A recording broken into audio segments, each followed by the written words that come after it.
Selamat siang Bapak, dengan saya Wisumareta Triratnasari Pak. Hari ini jika Bapak berkenan ada waktu saya ingin mewawancarai Bapak selaku seseorang yang sudah mempunyai ciri kematangan karir Pak. Saya meminta waktu luang Bapak untuk sedikit memberikan pencerahan kepada saya bagaimana Bapak bisa mempunyai karir yang matang seperti saat ini. Apakah Bapak berkenan? Iya, Mbak.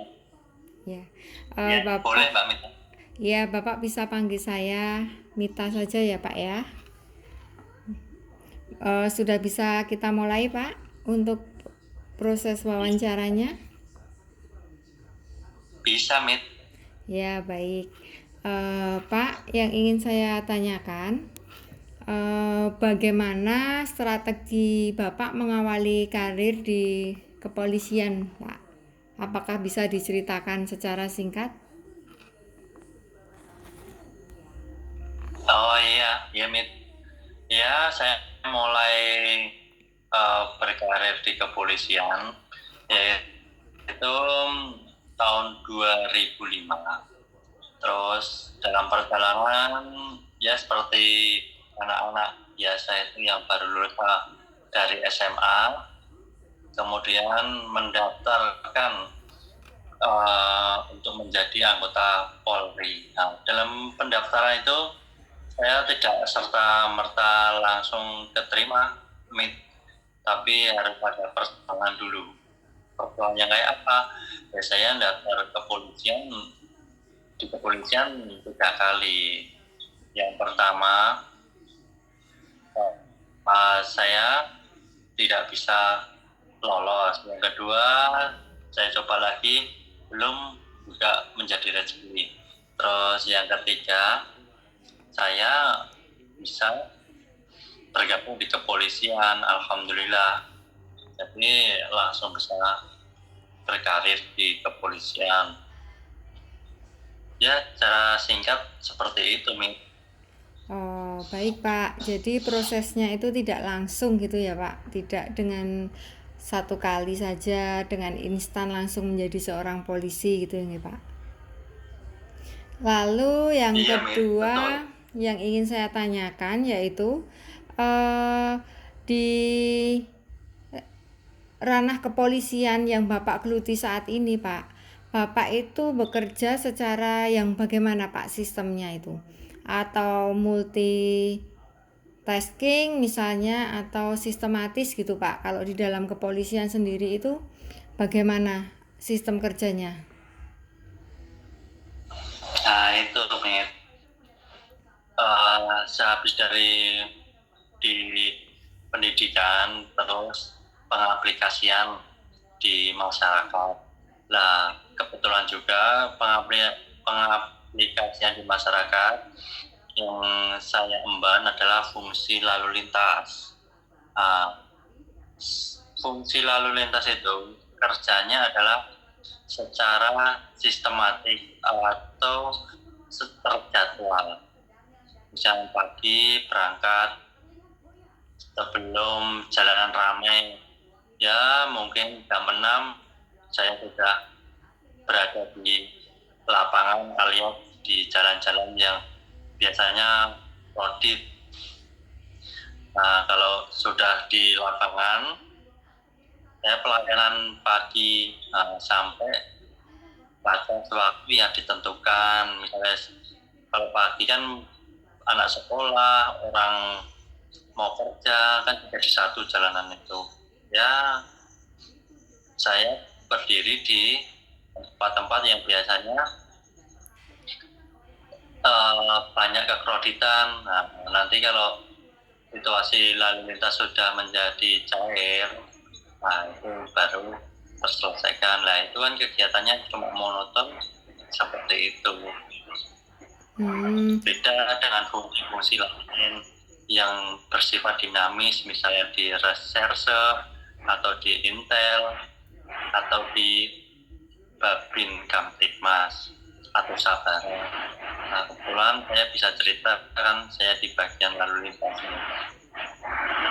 Oh, baik Pak. Jadi sistem kerjanya di kepolisian itu lebih tepatnya yang Bapak geluti saat ini secara sistematis ya Pak ya? Hmm, Iya, ya ya ya. otomatis terkawal. Baik Pak. Selain itu proses pembelajaran apa saja yang dapat dilakukan Pak? Misalnya, contohnya. Oh, dalam pembelajaran itu banyak metode, Mit. Tapi saya dalam pembelajaran uh, untuk di lalu lintas itu saya menemukan itu ada dua, yaitu belajar di dalam ruangan atau di kelas atau pendidikan kejuruan, Mit. Jadi kita sekolah lagi atau mendalami fungsi tertentu misalnya fungsi lalu lintas yang mendalami fungsi lalu lintas. Yang kedua adalah pengetahuan secara otonom. Jadi kita dapat penyelesaian masalah itu di lapangan yang kita dapat begitu aja, beda dengan teori yang ada di kelas. Jadi ada dua menurutnya seperti itu, dapat di lapangan dengan cara otodidak dan pembelajaran secara formal yaitu dengan pendidikan kejuruan. Kurang lebihnya kayak gitu, Mit, yang saya alami. Oh, ya ya ya Pak. Baik Pak. Kalau untuk strategi mengembangkan karirnya Bapak kira-kira di lingkup kepolisian sekarang kan Bapak sudah menjadi seorang polisi yang bertugas di lalu lintas ya Pak ya. Lah untuk kedepannya strategi mengembangkan karir Bapak itu gimana Pak? Nah, ya, Mit. Strategi di kepolisian, karena saya lahir di kepolisian itu di Bintara, maka saya melakukan strategi pengembangan karir ya dengan cara sekolah ilmu kepolisian atau biasa disingkat SIP. Nah, itu salah satu syaratnya adalah Bribka, berpangkat Bribka. Kebetulan saya kan berpangkat brigadir. Nah, di pangkat Bribka itu ada dua notabene yang misalnya Bribka berdasarkan S1 itu langsung bisa melakukan pendaftaran sekolah ilmu kepolisian. Tapi kalau tidak S1 itu nunggu 2 tahun Bribka. Nah, saya dapat opsi yang kedua, Bribka 2 tahun baru bisa mendaftar ke SIP. Jadi nanti golongannya pun naik. Itu, Mit. Oh, jadi strateginya mengembangkan karir itu di kepolisian bisa dimaksimalkan dengan cara menempuh jalur sekolah lagi gitu ya Pak ya, lebih tepatnya ya. Ada jenjang-jenjang sekolahnya lagi gitu ya. Oh, ya ya Pak, baik. Terus di dalam lingkup kepolisian yang Bapak geluti saat ini, khususnya di lalu lintas, apakah Bapak sering menghadapi konflik, Pak? Jika ada konflik di dalam pekerjaan Bapak saat ini, strategi dari Bapak sendiri untuk mengatasi konflik tersebut gimana, Pak? Iya, Mit. Gini, Mit, di organisasi, apalagi di institusi, kan banyak teman, banyak pribadi-pribadi. Jadi, alhamdulillah sampai detik ini, saya dan teman-teman saya tidak ada konflik internal. Nah, caranya konflik internal yang gimana? Ya kita kan solid, ya saling bisa menghargai teman-teman kerja yang ada di lapangan ataupun di kantor. Jadi tidak ada yaitu konflik internal. Yang ada adalah konflik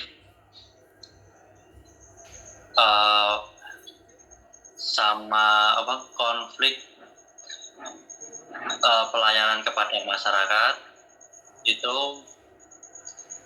berimbas pada kepentingan sama keluarga yang saya rasakan seperti itu, Mit.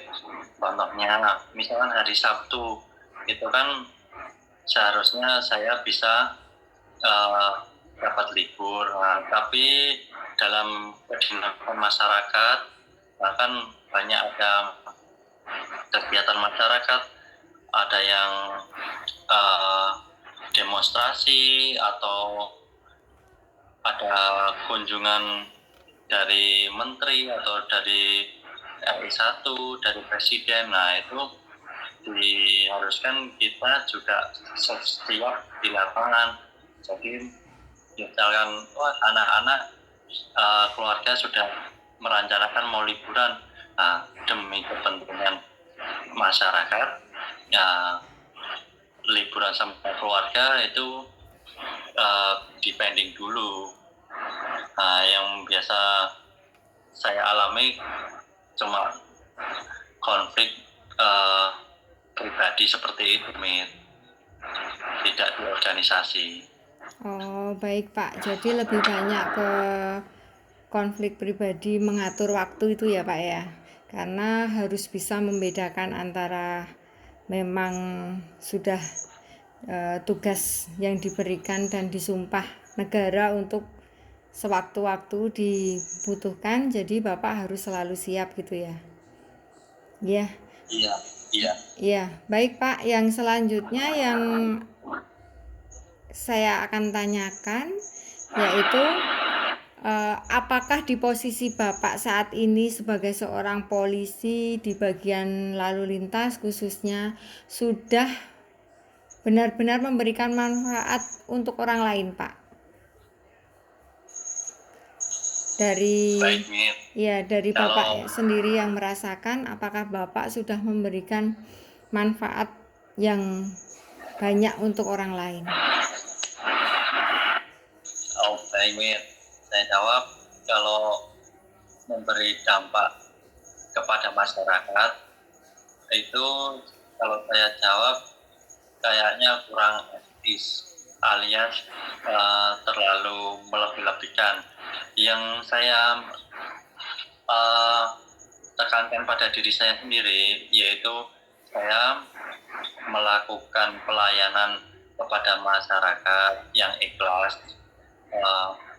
karena posisi saya kan sebagai petugas di lapangan, jadi sesuai SOP yang saya kuasai, yang saya pahami. Yang terpenting keikhlasan untuk melayani kepada masyarakat, insya Allah akan memberi dampak positif juga kepada masyarakat dan khayalah ramai. Demikian, Mit. Oh, ya Pak. Jadi jika menolong masyarakat atau dibutuhkan masyarakat, intinya karena itu sudah sebagian dari tugas, ya biarlah masyarakat yang menilai dan dikembalikan kepada masyarakat, seperti itu ya Pak ya, berarti kesimpulannya. Iya. Kalau saya nanti jawabnya, yang jawab saya nggak dikira melebih-lebihkan, jadi saya jawabnya gitu. Ya, baik Pak. Yang terakhir akan saya tanyakan, Pak, apa yang Bapak berikan untuk menolong orang lain? Misalkan mungkin bisa Bapak berikan contoh dalam kepolisian, dalam lingkup lalu lintas, itu apa yang sudah Bapak berikan untuk menolong orang lain? Oh ya, Mir. Yang paling sering saya dapat di lapangan adalah untuk menolong korban kecelakaan lalu lintas. Semua manusia kan, semua pengguna jalan yang tidak ada yang mau terjadi musibah. Kita sebagai anggota lalu lintas ya dengan keikhlasan, misalnya terjadi kecelakaan ya kita siap membantu sesuai koridor hukum yang berlaku. Misalnya kita bantu pengurusan jasara harja, bahkan kalau luka ringan ya cukup penyelesaian dengan kekeluargaan. Tapi kan misalnya patah tulang atau ya yang berakibat fatal, nah itu kan nanti kan ada jasara harjanya, atau mau ngurus BPJS atau gimana ya kita layani. Nah seperti itu. Baik Pak, jadi intinya siap melayani untuk segala kesulitan-kesulitan masyarakat yang berhubungan dengan lalu lintas, yaitu bisa contohnya misalnya kecelakaan, pengurusan asuransi, pengurusan berkas, ataupun apapun dalam koridor bidangnya masing-masing. Seperti itu ya Pak ya, berarti ya di kepolisian ya. Oh baik Pak. Wawancara kali ini sangat memberi wawasan luas bagi saya dan sangat membantu saya secara pribadi. Semoga nanti juga memberikan manfaat bagi orang banyak ya Pak ya. Semoga tetap bersemangat untuk melayani masyarakat dan Kepolisian Republik Indonesia semakin berjaya serta dapat meringankan segala apa ya Pak ya, segala sesuatunya yang berhubungan dengan kepentingan masyarakat. Terima kasih banyak Pak, selama ini masyarakat juga sudah dibantu, saya secara pribadi juga sudah dibantu untuk menyelesaikan tugas yang diberikan oleh dosen PDDK oleh Pak Noviar. Terima kasih untuk waktunya Bapak untuk dapat diluangkan kali ini untuk sharing apa aja tugasnya, strategi-strategi, sehingga Bapak sekarang menjadi seorang pribadi yang mempunyai pekerjaan yang baik, mempunyai kematangan karir yang bagus. Semoga bisa memberikan inspirasi banyak orang. Baik Pak, terima kasih atas waktunya. Terima kasih. Ya, kita pamit.